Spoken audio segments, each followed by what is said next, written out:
Hello friends, स्वागत है आपका हमारे चैनल फर्स्ट वेंचर में।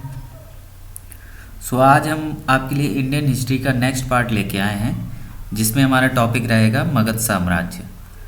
और यहाँ से हमारे एग्ज़ाम में काफ़ी क्वेश्चन बनते हैं। मैंने कोशिश की है कि आपके लिए पूरा कवर किया जाए, और इससे बाहर मगध साम्राज्य में अगर कोई क्वेश्चन आता है तो इससे बाहर ना जाए। तो चलिए फ्रेंड्स, एक एक वंश को अच्छी तरह से लर्न करेंगे, देखेंगे। चलिए स्टार्ट करते हैं। सबसे पहले आता है मगध साम्राज्य।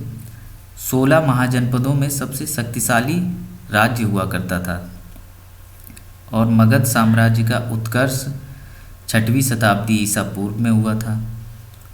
मगध पर शासन करने वाले जो वंश थे उनका क्रम कभी कभी पूछ लिया जाता है। तो मगध साम्राज्य के वंश हैं और उनके संस्थापक। मगध साम्राज्य पर सबसे पहले हर्यक वंश ने शासन किया, और उसके संस्थापक थे बिंबिसार। फिर आते हैं शिशुनाग वंश, उसके संस्थापक थे शिशुनाग। फिर आता है नंद वंश, उसके संस्थापक थे महापद्मनंद। फिर आता है मौर्य वंश, और उसके संस्थापक थे चंद्रगुप्त मौर्य। तो संस्थापकों को भी आपको याद रखना है। चलिए अब एक एक वंश के बारे में जानते हैं। सबसे पहले आता है हर्यक वंश। इसका टाइम पीरियड जो था वो 544 ईसा पूर्व से 492 ईसा पूर्व तक रहा। हर्यक वंश के संस्थापक थे बिंबिसार। बिंबिसार को श्रेणिक उपनाम से भी जाना जाता था।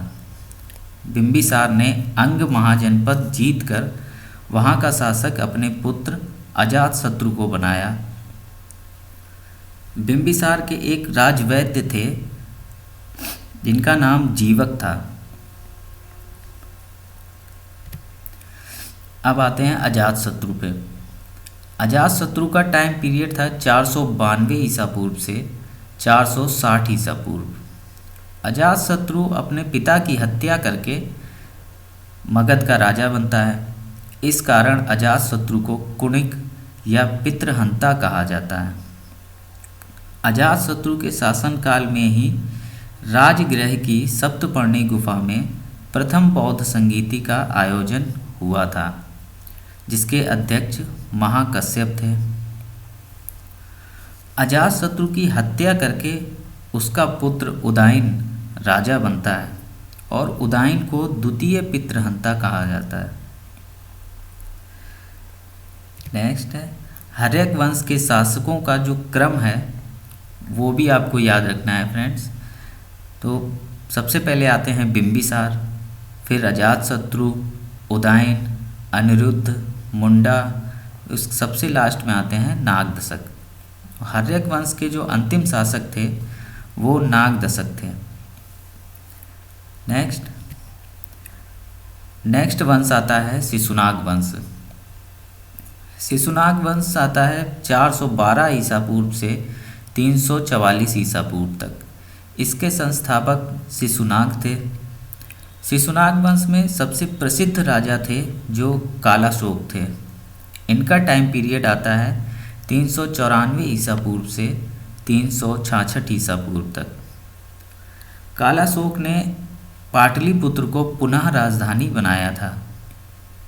कालाशोक के शासनकाल में ही द्वितीय बौद्ध संगीति का आयोजन वैशाली में किया गया था, जिसके अध्यक्ष सबाकामी थे।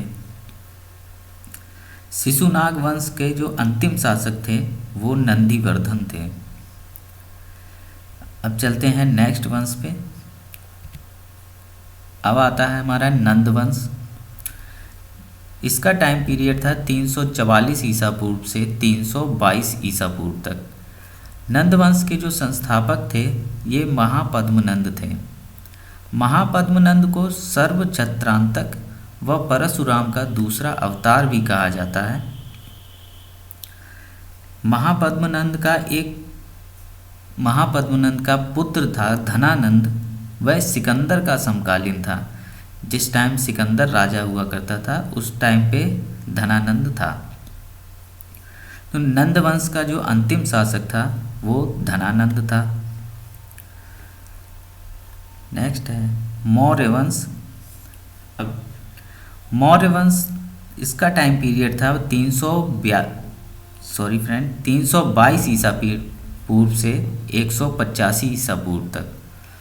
मौर्य वंश के संस्थापक चंद्रगुप्त मौर्य थे। चंद्रगुप्त मौर्य ने चाणक्य की सहायता से धनानंद को पराजित किया और मौर्य वंश की स्थापना की। मौर्य वंश का अंतिम शासक बृहद्रथ था। Thank you friends. वीडियो अच्छी लगी हो तो लाइक कीजिए, शेयर कीजिए व हमारे चैनल को सब्सक्राइब कीजिए। ऐसे ही टॉपिक वाइज हिस्ट्री की वीडियो आपके लिए लाते रहेंगे फ्रेंड्स। कमेंट करके आप ज़रूर बताइएगा कि आपको वीडियो कैसी लगी है। अगर आप किसी टॉपिक पे वीडियो चाहते हैं तो आप हमको बता सकते हैं, हम आपके लिए वीडियो ज़रूर लेकर आएंगे। Thank you friends.